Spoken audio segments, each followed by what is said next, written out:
Welcome to DSC buddy channel. So ఈ వీడియోలో అయితే మనము సైకాలజీ ప్రాక్టీస్ బిట్స్ అయితే చూద్దాము. సో అలాగే వీడియో ఫస్ట్ టైం ఎవరైనా చూసినట్లుంటే సబ్స్క్రైబ్ చేసుకోండి ఛానల్ని. అలాగే వీడియోని లైక్ చేయడం మర్చిపోకండి. సో ఈ బిట్స్ అనేవి మనకి అభ్యాసనం అనే చాప్టర్లోనివి. సో ఫస్ట్ బిట్ వచ్చి మనకి ప్రేరణకు సంబంధించి సరికానిది ఏది అని అడిగారు. సో వీటిలో ప్రేరణకి సంబంధించి సరికానిది ఏదవుతుంది? ఆప్షన్ 1 అభ్యసనానికి ఉత్ప్రేరకం వంటిది. ఆప్షన్ 2 అభ్యసనానికి రాచబాట. ఆప్షన్ 3 అంతర్గత అభిరుచి. ఆప్షన్ 4 ప్రవర్తనను అస్థిరపరుస్తుంది అన్నాడు. సో ప్రేరణకు సంబంధించి సరికానిది ఏమవుతుంది? మనకి ప్రవర్తనను అస్థిరపరుస్తుంది. నెక్స్ట్ బిట్ వచ్చి విలువలు పాటించిన విద్యార్థి నైతిక పతనానికి చేరుకుంటాడు. పై వాక్యంలో అభ్యసన కారకం ఏ రంగానికి చెందుతుందని అడిగారు. సో ఇక్కడ ఏమి ఇచ్చారు? విలువలు పాటించిన విద్యార్థి నైతిక పతనానికి చేరుకుంటాడు. సో ఇదేమవుతుంది మనకి? ఏ రంగానికి సంబంధించింది? భావావేశ రంగము. నెక్స్ట్ బిట్ వచ్చి క్రియాత్మక స్మృతికి నిష్క్రియాత్మక స్మృతికి భేదమును విద్యార్థి గ్రహించుట ఏ రంగమునకు చెందును? సో ఇక్కడ ఏం చేస్తున్నాడు? క్రియాత్మక స్మృతికి నిష్క్రియాత్మక స్మృతికి భేదాన్ని విద్యార్థి గ్రహిస్తున్నాడు. సో ఇది ఏ రంగం అవుతుంది? జ్ఞానాత్మక రంగమా, భావావేశ రంగమా, మానసిక చలనాత్మక రంగమా? ఏది కాదా? సో ఆన్సర్ ఏమవుతుంది మనకి? ఇది గ్రహించడం అనేది మనకి జ్ఞానాత్మక రంగం. నెక్స్ట్ బిట్ వచ్చి ఒక విద్యార్థి టాచిస్టోస్కోప్ పరికరమును చక్కగా తయారు చేయగలిగిన అంశము ఏ రంగానికి చెందుతుంది? ఇక్కడ ఏం చేశాడు విద్యార్థి? టాచిస్టోస్కోప్ పరికరాన్ని చక్కగా తయారు చేయగలిగాడు. అంటే ఇక్కడ నైపుణ్యం ఉంది. సో నైపుణ్యం అనేది దేని కిందకు వస్తుంది మనకి? భావవేశ రంగమా, మానసిక చలనాత్మక రంగమా, జ్ఞానాత్మక రంగమా, క్రియాత్మక రంగమా? ఆన్సర్ అనేది ఏమవుతుంది మనకి? నైపుణ్యం అనేది మనకి మానసిక చలనాత్మక రంగం కిందకు వస్తుంది. నెక్స్ట్ బిట్ వచ్చి కుడికాలితో ఎంతో నైపుణ్యంగా ఫుట్బాల్ గోల్స్ చేసే సుబ్బు ఎడమకాలితో కూడా అంతే నైపుణ్యంగా గోల్స్ చేయటంలో జరిగిన అభ్యాసన బదలాయింపు. సో ఇక్కడ ఏం జరిగింది? సో కుడికాలితో ఆడగలుగుతున్నాడు, అలాగే ఎడమకాలితో కూడా ఆడగలుగుతున్నాడు. అంటే ఇక్కడ ద్విపార్శ బదలాయింపు అనేది ఉందన్నమాట. ద్విపార్శ బదలాయింపు. నెక్స్ట్ బిట్ వచ్చి మాస్లో ప్రకారం తల్లిదండ్రుల తోడు కోరుకోవడం ఎన్నవ శ్రేణి అవసరం? సో తల్లిదండ్రులు తోడు కోరుకోవడం అనేది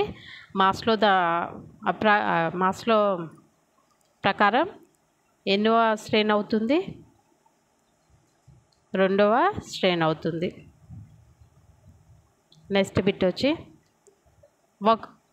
ఒక వ్యక్తి తను అనుకున్న అనేక లక్ష్యాలను ఒక్కొక్కటి సాధించుకుంటూ ఉన్నత శిఖరాలను అందుకున్నాడు. అంటే అది అతనిలోని సో అది ఏమవుతుంది?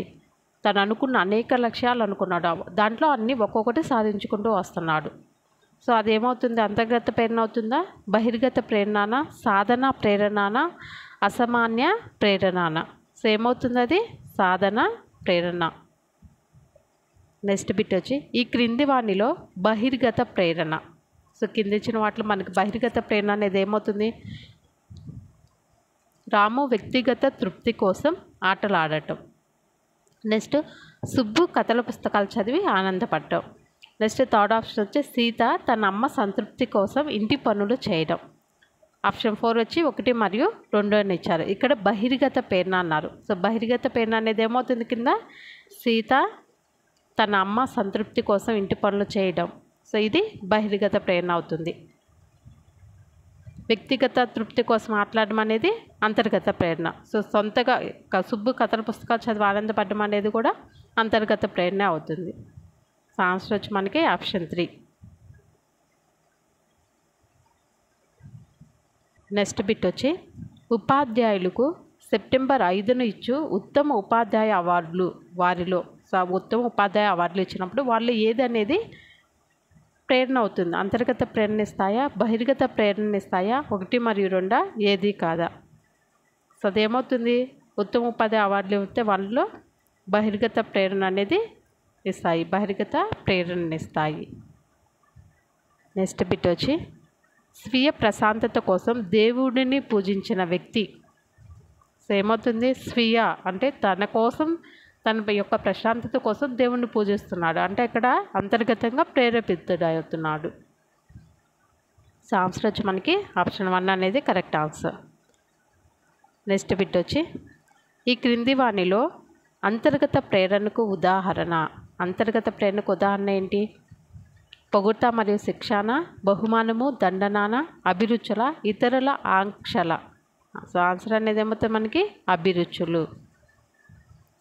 నెక్స్ట్ బిట్ వచ్చి అంతర్గత ప్రేరణకు సంబంధించినటువంటి కృత్యము. సో కింద ఇచ్చిన వాటిలో మనకి అంతర్గత ప్రేరణకు సంబంధించినటువంటి కృత్యం ఏదని అడిగారు. సో ఆప్షన్ 1 వచ్చి సచిన్ ధనార్జనకై క్రికెట్ ఆడటం. ఆప్షన్ 2 సచిన్ తన అన్న సంతృప్తి కోసం క్రికెట్ ఆడటం. సో ఇదేంటి? బహిర్గత ప్రేరణ. నెక్స్ట్ ఆప్షన్ 3 వరద బాధితుల సహాయార్థం సచిన్ క్రికెట్ ఆడటం. సో ఇది కూడా బహిర్గత ప్రేరణ. నెక్స్ట్ ఆప్షన్ 4 సచిన్ తను ఆనందం పొందడం కోసం క్రికెట్ ఆడటం. సో తన ఆనందం కోసం క్రికెట్ ఆడటం ఏమవుతుంది? అంతర్గత ప్రేరణ అవుతుంది. సో ఆన్సర్ వచ్చి మనకి ఆప్షన్ 4 అనేది కరెక్ట్ ఆన్సర్. నెక్స్ట్ బిట్ వచ్చి వ్యక్తిలో అంతర్గత ప్రేరణలను ఎల్లప్పుడూ పెంపొందించుటకు మానసికంగా ఏర్పడవలసినది ఏంటని అడిగారు. సో ఏమవుతుంది? అభిరుచినా, సంసిద్ధతనా, అనుకూల వైఖరా, విభిన్న ఆలోచననా. సో ఏమవుతుంది? అంతర్గత ప్రేరణ అనేది ఎల్లప్పుడూ పెంపొందించుటకు అభిరుచి అనేది ఏర్పడాలి. సో ఆప్షన్ 1 అనేది కరెక్ట్ ఆన్సర్. నెక్స్ట్ బిట్ వచ్చి ఒక విద్యార్థి బాగా నేర్చుకొని ప్రగతి పదంలోకి పోవుటకు అవసరమైనది. బాగా నేర్చుకొని ప్రగతి పదంలోకి పోవుటకు అవసరమైనది ఏంటి? బహుమత, దండన, అంతర్గత ప్రేరణనా, బహిర్గత ప్రేరణనా. సేవ అవసరమవుతుంది అంతర్గత ప్రేరణ. నెక్స్ట్ బిట్ వచ్చి దేవుడు శిక్షిస్తాడని భయపడి తప్పు చేయకుండా ఉండుటలో వ్యక్తి. సో ఇక్కడ దేవుడు ఇదేమవుతుంది? అంతర్గతంగా ప్రేరేపించబడ్డా, బహిర్గతంగా ప్రేరేపించబడ్డా, సాధారణంగా ప్రేరేపించబడ్డా, నిర్దిష్టంగా ప్రేరేపించబడ్డాడు. సో ఇక్కడ బహిర్గతంగా ప్రేరేపించబడ్డాడు. నెక్స్ట్ బిట్ వచ్చి ఒక పిల్లవాడు తాను ఆడుకునే బొమ్మను చెడిపోయినప్పుడు భాగములుగా విప్పదీసి మరలా బిగించగలడు. దీనిని వివరించే అభ్యసన లక్షణము. సో ఇదేమవుతుంది? అభ్యసనం సంచితమా, అభ్యసనం ప్రయోజనాత్మకమా, అభ్యసనం వియుక్తం మరియు సమ్మిళితమా, అభ్యసనం వైయుక్తికమా. సో ఆన్సర్ అనేది ఏమవుతుంది మనకి? అభ్యసనం వియుక్తం మరియు సమ్మిళితం. నెక్స్ట్ బిట్ వచ్చి అభ్యసన లక్షణం కానిది. సో కింద ఇచ్చిన వాటిలో అభ్యసన లక్షణం కానిది ఏది అని అడిగారు. సో ఏది కానిది? అభ్యసన గమ్య నిర్దేశమా, అభ్యసనం సంచితమా, అభ్యసనం సార్వత్రికమా, అభ్యసన ఫలితమా. సో ఆన్సర్ అనేది ఏమవుతుంది మనకి? అభ్యసన లక్షణం కానిది అభ్యసన ఫలితం. నెక్స్ట్ బిట్ వచ్చి కాలక్రమ పట్టిక అభ్యసనంపై ప్రభావం చూపే. సో ఏమవుతుంది? అది వ్యక్తిగత కారకమా, కుటుంబ కారకమా, పాఠశాల కారకమా, సామాజిక కారకమా. సో కాలక్రమ పట్టిక అభ్యసనంపై ప్రభావం చూపే ఏమవుతుంది? పాఠశాల కారకం. నెక్స్ట్ బిట్ వచ్చి అవధానం సరిగా లేనందువల్లే శిశువు ఆంగ్ల పద్యమును సరిగా అవగాహన చేసుకోలేకపోయాడని, అభ్యసించలేకపోయాడని ఉపాధ్యాయుడు భావిస్తున్నాడు. ఇందులో అభ్యసనపై ప్రభావం చూపిన కారకం. సో ఏ కారకం అనేది ప్రభావం చూపింది? శారీరక కారకమా, మానసిక కారకమా, వ్యక్తిగత కారకమా, పాఠశాల కారకమా. ఆన్సర్ వచ్చి మనకి మానసిక కారకం. నెక్స్ట్ బిట్ వచ్చి చదువుకొని తల్లిదండ్రులున్న పిల్లలే అభ్యాసంలో మిగిలిన వారి కంటే వెనుకబడినట్లు గ్రహించావు. ఇందులో అభ్యాసనపై ప్రభావం చూపిన కారకం ఏంటి అని అడిగారు. సో ఏం కారకం ఇది? వ్యక్తిగత కారకమా, పాఠశాల కారకమా, కుటుంబ కారకమా, సామాజిక కారకమా. ఇక్కడ ఏంది? చదువుకొని తల్లిదండ్రులు ఉన్న పిల్లలే అభ్యాసంలో మిగిలిన వారి కంటే వెనుకబడినట్టు గ్రహించావు.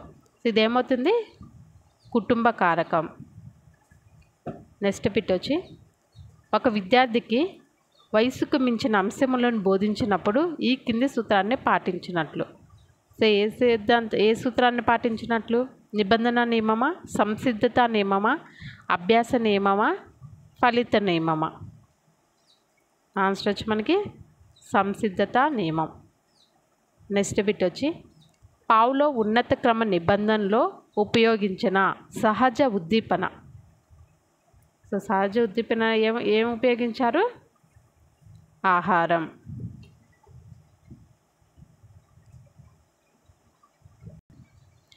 క్రింది వాణిలో అభ్యాసన విషయంలో నిజము కానిది.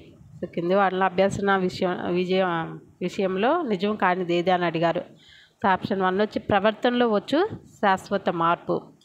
ఆప్షన్ 2 వచ్చి పునర్బలనం చెందిన ఆచరణ వల్ల ఏర్పడే శాశ్వత మార్పు.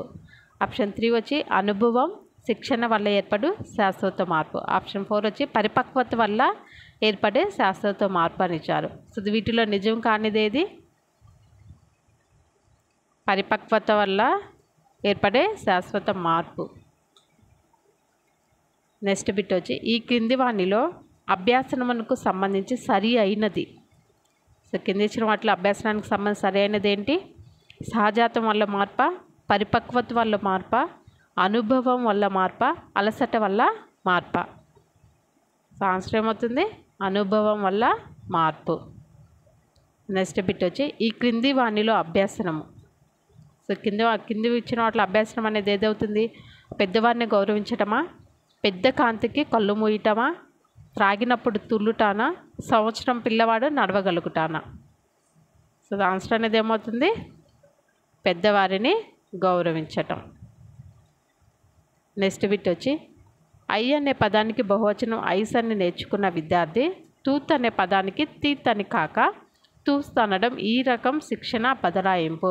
సో ఇక్కడ ఏ బదలాయింపు జరిగింది? శూన్య బదలాయింప, అనుకూల బదలాయింప, ప్రతికూల బదలాయింప, ద్విపార్శ్వ బదలాయింప. సో ఇక్కడ మనకి ప్రతికూల బదలాయింపు అనేది జరిగింది. సో కరెక్ట్గా చెప్తే అది అనుకూల బదలాయింపు అవుతుంది. సో కరెక్ట్గా కాకుండా రాంగ్ అయితే అది ప్రతికూల బదలాయింపు. నెక్స్ట్ బిట్ వచ్చి అంతర్దృష్టి సరైన లక్షణం. అంతర్దృష్టి సరైన లక్షణం ఏది? అభ్యాసనం ఆకస్మికంగా జరుగుతుందా, అభ్యాసనం తాత్కాలికమైనదా, అభ్యాసనం యాంత్రికమైనదా, అభ్యాసనం సరళమైనదా. ఇక్కడ ఏంది అంతర్దృష్టి దాంట్లో అభ్యాసనం అనేది ఒక్కసారిగా జరుగుతుంది, ఆకస్మికంగా జరుగుతుంది. నెక్స్ట్ బిట్ వచ్చి క్రింది వాటిలో సరిగానిది గుర్తించము. సో కింద వాటిలో సరికానిది ఏంటి? కొఫ్కా గెస్టాల్ట్ వాదము, తారండైక్ ప్రవర్తనవాదము, పావ్లోవ్ సంసర్గవాదము, బండూరా నిర్మాణాత్మక వాదము ఇచ్చారు. సో వీటిలో కింద సరికానిది ఏంటి? బండూరా నిర్మాణాత్మక వాదం అని ఇచ్చారు. సో బండూరా ఏంటి? పరిశీలనాత్మక వాదము.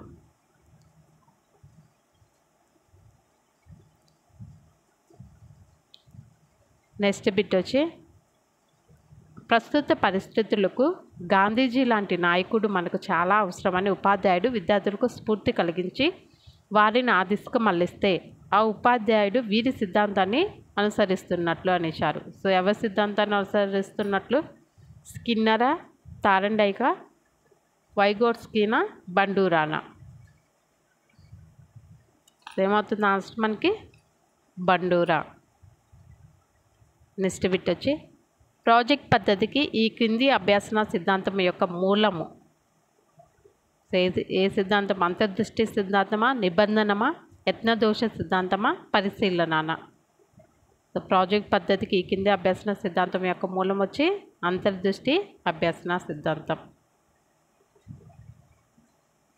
నెక్స్ట్ బిట్ వచ్చి రైలు డ్రైవర్ పచ్చ లైట్ వెలిగి ఉన్నప్పుడు మాత్రమే ట్రాక్లో రైలు నడుపుతూ ఎర్ర లైట్ వెలిగినప్పుడు రైలు ఆపుటను వివరించు పావ్లోవ్ నియమం ఏది అని అడిగారు. సో పావ్లోవ్ యొక్క ఏ నియమం వివరిస్తుంది? ఆయత్న సిద్ధ స్వాస్థమా, సామాన్యీకరణమా, పునర్బలనమా, విచక్షణానా. ఆన్సర్ ఏమవుతుంది ఇక్కడ మనకి? విచక్షణ అవుతుంది. నెక్స్ట్ బిట్ వచ్చి భిన్న ఉద్దీపనలకు కూడా ఒకే నిబంధిత ప్రతిస్పందన ఇవ్వటమును వివరించే పావ్లోవ్ నియమం ఏది అని అడిగారు. సో ఏది పావ్లోవ్? భిన్న ఉద్దీపనలు కూడా ఒకే నిబంధిత ప్రతిస్పందన ఇచ్చేదేంటి?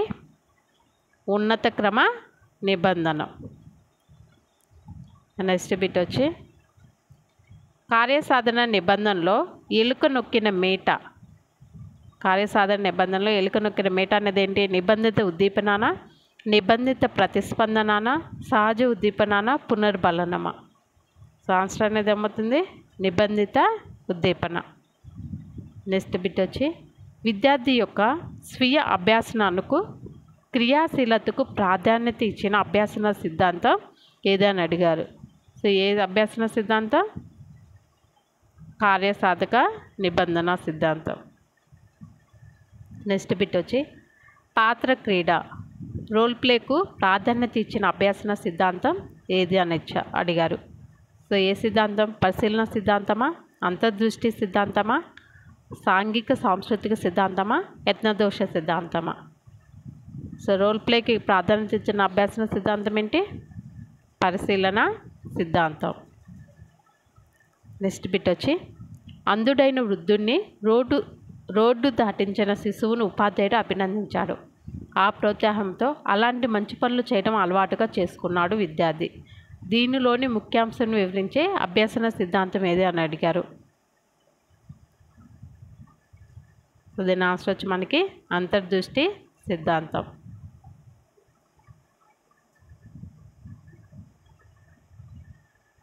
నెక్స్ట్ బిట్ వచ్చి వైగోట్స్కి వ్యక్తిగత భాషను పైకి పెద్దగా ఉపయోగించుకునే వారిగా వీరిని ఉద్దేశించి అన్నారు. సో ఎవరిని ఉద్దేశించి అన్నారు? పూర్వ ప్రాథమిక స్థాయి శిశువులు. నెక్స్ట్ బిట్ వచ్చి వైగోట్స్కి ప్రకారం, సో వైగోట్స్కి ప్రకారం అభ్యాసనం వికాసం అనుసరిస్తుందా, వికాసం అభ్యాసంను అనుసరిస్తుందా, అభ్యాసనం వికాసం ఒకేసారి జరుగుతాయా, ఏది కాదా? సో ఏమవుతుంది? వైగోట్స్కి ప్రకారం వికాసం అభ్యాసంని అనుసరిస్తుంది. నెక్స్ట్ బిట్ వచ్చి వైగోట్స్కి పేర్కొన్న ప్రాథమిక మానసిక ప్రాకార్యాల్లో లేనిది ఏంటి? ప్రాథమిక మానసిక ప్రాకార్యాలు లేనిది వివేచన. నెక్స్ట్ బిట్ వచ్చి సినిమా హాల్లో ముందు సీట్లపై కాళ్ళు పెట్టడం తప్పు అని తన తండ్రిని చూసి నేర్చుకున్న పిల్లవాడి ప్రవర్తనను వివరించు అభ్యాసనం. ఏ అభ్యాసనం వివరిస్తుంది? పరిశీలన అభ్యాసనం.